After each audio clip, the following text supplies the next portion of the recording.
देखिए मैं आपको बता दूं, इस लोकतंत्र के अंदर सभी लोगों की अपनी राय है, ठीक है। तो इसके लिए हम किसी की राय को लेकर टिप्पणी नहीं कर सकते। लेकिन आज जो है मैं एक विशेष सवाल, एक छोटा सा सवाल जो है वो मैं देश के प्रधानमंत्री से पूछना चाहता हूं कि अच्छे दिन आ गए, अभी और भी अच्छे दिन आने बाकी हैं।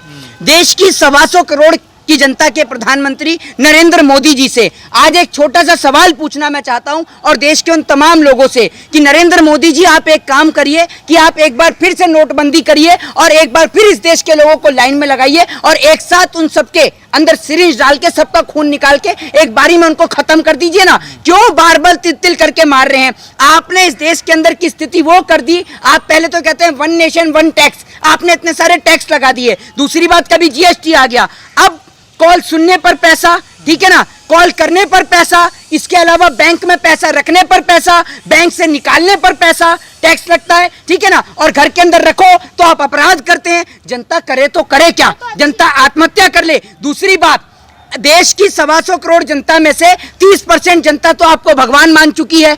देश के अंदर हिंदू और मुसलमान के राइट्स आप करा के, आपकी पार्टी के नेता हिंदू और मुसलमान के बारे में बयान देकर देश के अंदर हिंदू मुस्लिम करा के आपको तो भगवान मान चुके हैं। तो अगर आपको भगवान मान लिया है तो आपको जान लेने का भी अधिकार है। तो आप एक काम करिए ना कि आप एक बार इस देश की गरीब जनता की जान ले लीजिए, सबका एक बार खून निकाल लीजिए, एक बार खून चूस लीजिए। जितना इस देश को अंग्रेजों ने नहीं लूटा, उतना आपने इस देश को लुटवा दिया है व्यापारियों के हाथों, उद्योगपतियों के हाथों। और उद्योगपति कोई ज्यादा बड़ी सूची नहीं है।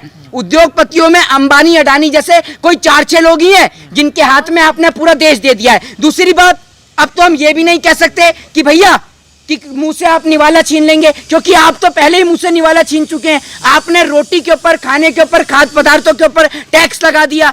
आप ये बताइए कि जो हकीकत में जो हिटलर लोग थे, जो ताना चाहते, उन्होंने ऐसा हाल नहीं किया। एक शेर के साथ ऐसा नहीं करता, एक भेड़िया के साथ ऐसा नहीं करता। आप इंसान होके इंसानियत के साथ, मानव जाति के साथ इस प्रकार का व्यवहार कर रहे हैं। और अगर आपसे कोई सवाल कर ले तो आप सिर्फ एक ही सवाल का एक ही जवाब देते हैं। आपसे कोई सवाल उठा ले तो आप कहते हैं मैं तो गरीब माँ का बेटा हूं, मैं तो भीख मांगी है, मैंने तो चाय बेची है, मैं फुटपाथ पे स्टेशन पे चाय बेचा करता था। आपसे कोई सवाल भी नहीं कर सकता क्योंकि आप तो इतना बड़ा इमोशनली ड्रामा करते हैं। तो मैं आपसे एक बात कहता हूं कि देश की 125 करोड़ जनता जिसको चुना है, जिसने आपको चुना है, आप एक काम करिए कि बार बार उनको मारने से अच्छा है कि एक बार उनका खून निकाल लीजिए।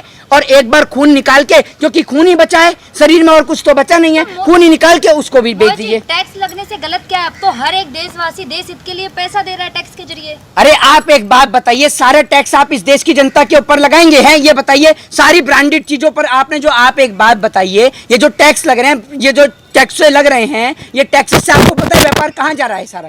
नहीं, सुन लीजिए, ये नेताओं के ऊपर क्यों, कौन नेता देता है टैक्स? अगर कोई नेता बाहर से कुछ खरीदता है तो टैक्स तो वो, अरे भैया मेरे को पता है इस देश के नेता कैसे, ठीक है ना, आप मत बताइए। मुझे पता है शिवराज सिंह चौहान का बेटा कहाँ पढ़ता है, ठीक है। देश के गरीब का बच्चा आरएसएस में, बजरंग दल में जाता है, शिवराज सिंह चौहान का बेटा पढ़ने के लिए विदेश जाता है। यही फर्क है नेताओं के बच्चों में और देश की गरीब जनता के बच्चों में, ठीक है ना। और आप जैसे पत्रकार जिनकी वजह से आज देश खराब है, मैं आपको बता दूं, पत्रकारों को कश्मीर से कन्याकुमारी तक हर एक व्यक्ति सुनता है, लेकिन आप लोगों ने अपना स्तर इतना नीचे गिरा दिया है कि आपने सत्ता की दलाली के आगे ना तो आप कॉपी कलम और किताब पे लगता हुआ टैक्स आपको नजर आता है, ना बढ़ती महंगाई और बेरोजगारी नजर आती है। लेकिन हाँ, अगर किसी राज्य में नरेंद्र मोदी के अलावा किसी और की सरकार है और वहां पर अगर कुछ गलत हो जाए तो आप लोग पहुंच जाएंगे वहां पर। अगर भारतीय जनता पार्टी के किसी नेता के साथ कुछ गलत हो जाए तो आप वहां पर पहुंच जाएंगे। भ्रष्टाचार खत्म कर रहे हैं ना। भ्रष्टाचार कहां से खत्म हुआ है? कहां से?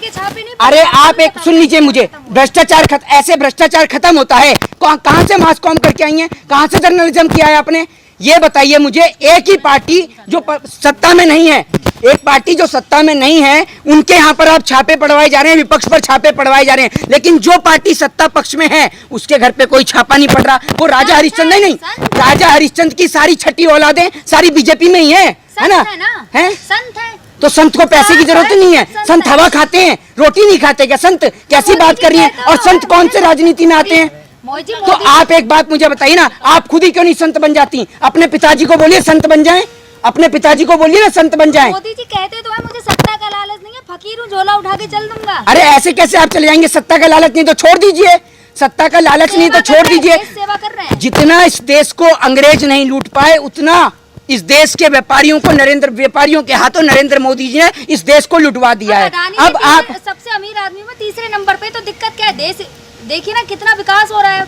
देश के जवान को आपने चौकीदार बना दिया। आपकी आंख में जरा सी भी शर्म है या नहीं है? या शर्म भी आपने कहीं बेख खाई है? ये बताइए। इस पत्रकारों से इस प्रकार, सुन लीजिए, पत्रकारों से इस प्रकार की भाषा का प्रयोग करना मुझे भी शोभा नहीं देता है। लेकिन सुन लीजिए, आप बताएं, गर्व की बात नहीं है? आपके लिए गर्व की बात होगी क्योंकि आपकी माता जी ने भेजा है किसी बेटे को सरहद की हिफाजत करने के लिए, है? आपके घर से है कोई आर्मी में? बता दीजिए कौन सी रेजिमेंट में हो जाए तब दिक्कत है, अमीर हो जाए तब दिक्कत है। नहीं, आप बता दीजिए आपके घर से कोई रेजिमेंट में हो तो। जिस माँ ने अपने बेटे को सरहद पे भेजा है ना हिफाजत करने के लिए, आपका क्या है? आप तो चेहरे पे स्माइल करके दिखा रहे हैं, आपके चेहरे पे तो हंसी आती है क्योंकि आपका तो काम है इस देश में हिंदू और मुसलमान को आपस में लड़ाकर भाजपा को वोट दिलवाना, और जब भाजपा को वोट मिलता है तो आपको दलाली मिलती है। तो आप दोनों का तो कॉन्ट्रैक्ट बंधा हुआ है। आप लोग तो एक ही सत्ते के दो पहलू हैं, ये समझ लीजिए। ईडी बीजेपी के विधायक सांसदों के घर क्यों नहीं जाती? भाई कैसे चली जाएगी? अगर ईडी बीजेपी के विधायकों और सांसदों के घर पर चली जाएगी तो ईडी खत्म हो जाएगी। ईडी और सीबीआई खत्म कर देंगे नरेंद्र मोदी जी। जैसे वो देखते नहीं है जो जून में शिमला बचत बना रहे हैं, तो वो ईडी और सीबीआई का भी नाम बदल देंगे। तो ईडी और सीबीआई सिर्फ वहां काम करती है जहां पर सरकार गिरानी हो। अब आप ये देख लीजिए, एक मिनट पहले आप मुझे कमेंट, झारखंड के अंदर बीजेपी की सरकार नहीं थी, वहां पर आप देख रहे हैं किस प्रकार से सत्ता गिराने की कोशिश की जा रही है। महाराष्ट्र में बीजेपी की सरकार नहीं थी, वहां पर सीबीआई और ईडी की पूरी लगाम कसी गई, वहां सरकार गिराने की कोशिश की गई। और विपक्ष के नेता जब इस बात का प्रयोग करने लगे, इन शब्दों का प्रयोग करने लगे कि सत्ता के जो है वो तीन जमाई हैं, ईडी, सीबीआई और इनकम टैक्स, और ये बात में कोई गलत नहीं है, ये कोई गलत सेंटेंस नहीं है, वाक्य में ही है। कहीं सरकार गिरानी हो, कहीं पे बीजेपी की सरकार को बनाना हो तो ईडी और सीबीआई को आप हर जगह ले जाएं। अरे आपको, मुझे ये समझ में नहीं आता, हम कोई मौलाना या पंडित चुन के लाए? आप शिक्षा के नाम पे आपके मंत्री जवाब नहीं देते, स्वास्थ्य के नाम के आप पे मंत्री जवाब नहीं देते। अभी हाल ही में इंडिया और पाकिस्तान का मैच चल रहा था, इंडिया पाकिस्तान के मैच के दौरान दुबई के अंदर मैच था, ठीक है? दुबई के अंदर मैच में गौतम गंभीर जो कि दिल्ली से सांसद हैं वहां बैठे हुए थे जनाब। फिर उससे पहले डीएलएफ आईपीएल गया तो वो जनाब कभी मुंबई के वानखेड़े में नजर आते हैं तो कहीं किसी और स्टेडियम में नजर आते हैं। अगर दिक्कत इधर एक मिनट सुनिए, दिक्कत क्या है आपको बताता हूँ, इधर आइए। हैं, जिस जनता ने वोट दिया वो काम कराने के लिए स्टेडियम जाएगी, आप देंगे उसे टिकट कटा के दुबई की? कैसी बात करती हैं? अरे शर्म आनी चाहिए। लेकिन वो खिलाड़ी है ना, एक प्लेयर है ना, खिलाड़ी रहे हैं ना। जब आपने खिलाड़ी हैं, जब आप खेल से संन्यास लेकर राजनीति में आ चुके हैं तो आपको अब जरूरत क्या है? आपने नेतागिरी ज्वाइन करी है, राजनेता बने हैं तो जनता की सेवा करिए ना, जनता की सेवा करिए। जनता की सेवा कहां से होगी? अब आप एक बात बताइए, सुन लीजिए, अगर हाँ बिल्कुल भाई जनता का काम। अब आप एक बात बताइए, ये गांधीनगर से सांसद है गौतम गंभीर, अगर मान लीजिए जिस दिन इंडिया पाकिस्तान का मैच था दुबई को, ये तो है नहीं कि 1 मिनट में पहुंच जाएंगे कि भैया पहुंच गए शाम को, ठीक है? तो दुबई जाने के लिए भी पहले वीजा लगता है और तमाम प्रोसीजर हैं, फिर उसका फ्लाइट से फिर जाते हैं, ठीक है? तो दुबई ये तो है नहीं कि वो 1 मिनट में पहुंच गए होंगे, एक दिन पहले ही गए होंगे। अब मान लीजिए एक दिन पहले अगर उनके जहां से वो सांसद हैं वहां पर उनके क्षेत्र के अंदर किसी को किसी प्रकार की परेशानी या दिक्कत हो गई, किसी को अस्पताल में इलाज कराना है जो कि सांसद लेटर लिखकर भेजते हैं, तो क्या वो पहले इंतजार करेगा कि कब मेरे नेताजी आएंगे और तब वो लेटर लिख के देगा और अपनी माँ का इलाज कराएगा? तो आप सोच के देखिए ना। तो एक नेता ऐसे हैं, दूसरे नेता ऐसे हैं जो बीजेपी के सांसद जो घूमने में बिजी रहते हैं। मोदी जी ने कहा तो है कि सारे भ्रष्टाचारी एक हो रहे हैं अब हराने के लिए मोदी जी। तो सारे भ्रष्टाचारी तो एक ही हैं, नरेंद्र मोदी भी एक है, अमित शाह जी भी एक हैं, इनसे बड़ा कोई भ्रष्टाचारी है? आप रेड कराइए नरेंद्र मोदी, अमित शाह और पत्रकारों के घर पे।